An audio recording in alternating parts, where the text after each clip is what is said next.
On this channel, we often talk about policing. We often discuss this in the context of people trying to frame the police's actions as terrible when in fact they're following protocol, or when they're actually responding quite reasonably to unreasonable circumstances. We will discuss individual cases where misinformation and disinformation are being deliberately spread by the left wing typically, and it's being done to frame the police as these nefarious actors, as these bad people, or as people who are just vicious killers looking to target minorities because they're all evil white racists. But the thing is, we often don't discuss how the police are still a government agency, and how government agencies typically follow one of the key rules of any government agency or any institution, which is CYA, cover your ass. And they are prone to spread their own misinformation, their own disinformation as well. This is why we typically wait on cases. This is why we typically talk about them in terms of the trial context, because in a trial, evidence that is fit for trial is presented, and it is better for me to be able to parse through that evidence and compare and contrast that to the media and get to the truth. Because what we're about on this channel, and I know everybody says this, is covering the truth. And I say that as somebody who, despite what you might think of me, actually has a lot of distrust for law enforcement. I actually have a history of bad treatment by the police. I was wrongfully arrested at age 12, which is a story I've told on this channel before. So I've seen how the government can fail. I've had friends that were held in lockup for years, and it turns out the police misfiled some paperwork and they didn't actually have the evidence they claimed against that person. So it's always good to be skeptical of law enforcement, and it's always good to be critical of law enforcement. However, there are some people that are attacking law enforcement that are in favor of abolishing the police. There are some people who are attacking the response in a recent tragic event at a school in terms of how the police should have acted sooner when they don't want police on the campus. So we're going to talk about this. We're going to talk about where criticism is legitimate and who needs to shut their face. But before we get into that, we have a sponsor. We're going to throw it over to them, and then we'll catch you on the other side. The hottest temperatures of the month are right around the corner. Summer is in fact here. This is why I highly recommend that you guys go over to Easy Summer Cool and get yourself one of these 4-in-1 air conditioners. They work really well, surprisingly well. It's recommended you put cold water in there. I put lukewarm sink water in there, and I'm legitimately surprised about how cool it is. It's also pretty quiet. Not sure if the microphone is picking up the fan after turning it on. And again, it will save you money on your power bill. And right now, if you go to EasySummerCool.com, you can get 50% off. Perfect for those small rooms with windows too small for air conditioning units, or as something to keep right on your end table, right by your bed for some quick cool that isn't going to break the bank. EasySummerCool.com. Yes, that is EasySummerCool.com. So as you guys already know, there was a horrific event in the state of Texas at an elementary school recently. And the first thing that we should do before we get into our political narratives, before we start pushing our points, is empathize with the victims. We should send our sympathies to the victims, and we should do everything in our power to look at the circumstances of this event and find out where we can do better if there is a next time, how we can prevent them, what are the signs that we can look for, all of those important things that should not divide the country, but should in fact unite the nation. However, we are in a politically divided country, which, by the way, is not necessarily a terrible thing in a lot of circumstances. We should have disagreements. We should argue issues very vociferously in this nation. So immediately after an event like this, people jump into their camps and start pushing the political policies that they wanted all along as the solution for this. We've seen a lot about background checks, even though the person in this instance apparently passed a background check because he bought from a federally licensed dealer, as far as I know right now. Again, that information could change and all that stuff. But one of the illegitimate criticisms that are coming from the left are the criticisms of law enforcement that you're seeing from people like Shaun King, people at TYT, people who have advocated and championed removing the police from the schools, and that is about how the police response was too slow. If you're someone who's against having school resource officers on campus because you believe in this myth of the school to prison pipeline, if you're somebody who's in favor of abolishing the police, then I don't want to hear your criticisms of this event, because what we ultimately ended up finding out is the fact that the school resource officer was not on the campus at the time this event started. He apparently drove by where the guy entered the building, but he was not present like I would hope he should have been to confront the shooter. Law enforcement initially said a school resource officer confronted the suspect before he entered the school. They now say that never happened and blame the initial confusion that often comes in critical incidents. That officer was not on scene, not on campus, but had heard the 911 call with a man with a gun, drove immediately to the area. So he drove right by the suspect, who was hunkered down behind a vehicle, where he began shooting at the school. And by the way, a very important question to be answered is why this school resource officer was not present. If he is assigned to this campus, if it is his job, among others, which I would hope you wouldn't just have one officer present, we should protect the things that we care about, and our children at elementary schools should be things that we care about, why he would be the only officer in the vicinity. So he was called, or he said he heard the 911 call related to this guy entering the building, and then he showed up after the fact, after he heard it, which honestly, on its own, is not good enough for me. On top of that, there was reporting that he actually engaged with the shooter. There was a little bit of a firefight before this guy was able to enter a propped open door in the back of the building. This is not true. This is just wrong. And honestly, there's no excuse for this wrong information being put out early on in this instance. Either you fired your weapon at the person and exchanged fire, or you did not fire your weapon at the person and exchange fire. I don't understand, even in the fog, how this could have been reported by law enforcement, because obviously before I would go forward as anybody in a position in charge, I would not take somebody's word randomly for it. I would ask the officer directly. So if this officer, the one that was supposed to be there, by my account, I don't know what the deal is with him not being there, lied to his superiors and his superiors reported that, we need to see some disciplinary action.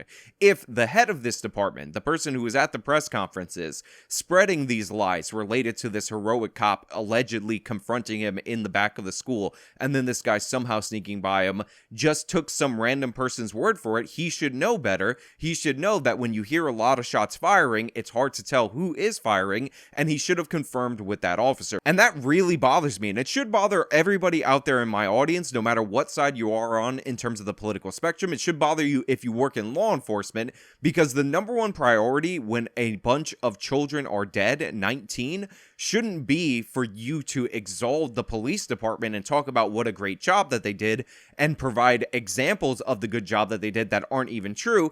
It should be to give us the information about what went down and talk about honestly and frankly how it was in fact a failure that this guy wasn't on campus. Like, what was he doing? Was he out to lunch?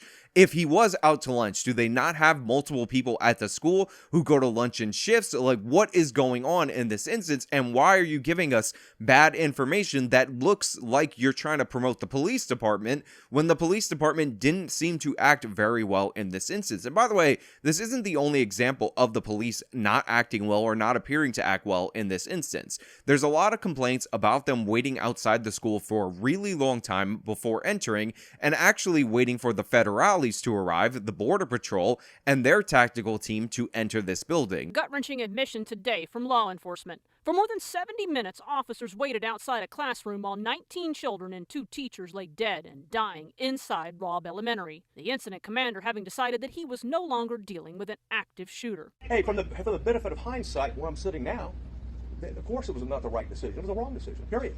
There's no excuse for that. Now, I would say there are tactical reasons why you would camp outside. There is a fear that you might make things worse if you try to storm the school and there's kids running around and it's a total mess and all that. But the thing is, it appears that the state of Texas has done those calculations. It appears that the state of Texas has actually decided on how they're going to respond to these examples. And their response to this example is that if you arrive on the scene, you need to enter the premises. You need to step over every horror that you might encounter in the school and go put the shooter in the ground. At 12:03, more than 30 minutes after the first 911 call was made, 19 officers from various agencies made it outside the classroom door where the suspect was barricaded behind a locked door. Even as parents outside begged police to do something, they did not go in, waiting instead for a Border Patrol tactical team. 911 calls continued to come from inside the classroom. You could hear, over the 911 call, that 3 shots were fired. 35 minutes after the tactical team arrived, officers broke through the door and killed the suspect. By the time it ended, the suspect had fired more than 300 rounds, and he still had plenty more. Just 2 months before this tragedy, the school district had trained for an incident like this, holding an active shooter response drill. So when I see that this is what the Texas police are supposed to do in these instances, when I read it and it seems like it's ironclad, and then I see them waiting around outside and I see the parents being horrified at the fact that they're just camping around outside, even though that could be a tactical thing that a lot of departments decide on, it bothers me. It's something that doesn't make any sense, and it honestly reflects really poorly on law enforcement in this instance. And again, we often criticize the federal government usurping the roles of local governments and local police forces, but the feds are the ones who assembled the team and entered the building. It was a Border Patrol agent who ultimately ended up killing this shooter. And the fact of the matter is, if you're going to point out when the feds do something bad, you have to point out when they do something good. You have to point out when they're the ones who enter when other law enforcement doesn't enter.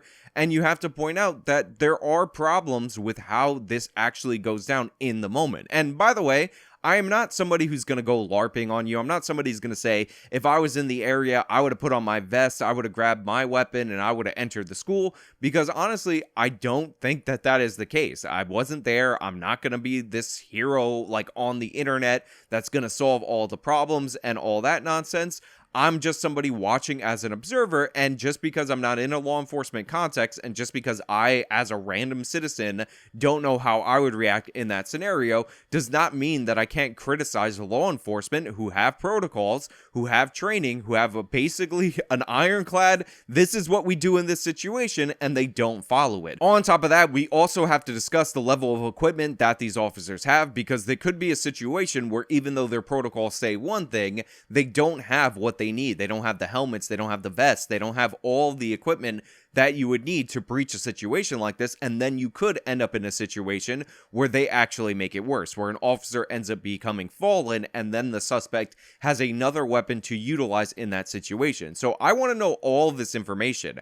I want to hear from the department what was in the trunk of the vehicles of the officers who arrived on the scene. I want to know what the school resource officer had, because to be honest, I've had these people in schools growing up my whole life, and a lot of these school resource officers are basically useless. They're basically blundering idiots. They're basically people that were assigned to the schools because they have to deal with kids, and they're probably not the best suited people to be handling situations like this. So I want to know what they're equipped with. I want to know, even though they have the protocol that says they must breach the school, if they're actually physically capable of doing so, because even the Border Patrol tactical team apparently needed to ask the custodian for the keys to enter the room because the room was locked, which is strange because you would think a tactical team, a federal tactical team, we always hear about militarized police, would actually have a battering ram to bring down the door in a situation like this. But instead, allegedly, at this point, again, information could change.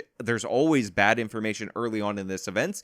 They had to get a custodian to unlock the door for them so that they could breach the room, which to me doesn't make any sense at all. 911 calls continued to come from inside the classroom. Now look, because the cops seem to have taken way too much time in this instance, we'll never know what would have happened if they would have entered immediately. We don't know if they would have made the situation worse. We don't know if some of the people who were trapped in that classroom with this monster would have actually been savable. But what I do know for a fact right now is it appears that this guy locked himself in this classroom, and maybe he could have, with all the extra time, decided that he was going to enter another room and done more damage. This is one of those perfect instances where people talk about how when seconds count, the police are minutes away. And unfortunately, in this situation, the police were right outside, but they did not seem that interested in entering. So I want to know what the equipment they had. I want to know why the resource officer wasn't there. What we need to know is what these officers had on them, why the school resource officer was not on campus.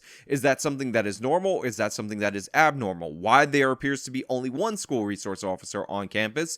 And what was the assessment made by law enforcement for why they didn't enter and why they awaited Border Patrol? On top of that, we also need to know how this lie got out there, because if I'm a parent and I lose my kid in a horrible situation like this, I'm already at such a point where I've lost all reason. So the last thing that I want to see, the last thing that I want to hear about, the last thing that I want to be told is that a head of a law enforcement agency that I already don't believe did enough in this situation was exalting his officers when they actually ended up doing nothing. I mean, again, he was taken out by somebody in the Border Patrol, so the police were really there to tell the parents to get back away from the school more than anything else, or at least that's what it appears at this moment. And if there is a tactical explanation, if there is a reason why they appear to have gone against their own protocol, gone against what they drilled at this school 2 months before this, by the way, then I need to know all that information. I need the truth, and that includes anything and everything related to this situation. And if people were intentionally lying, if people were talking nonsense,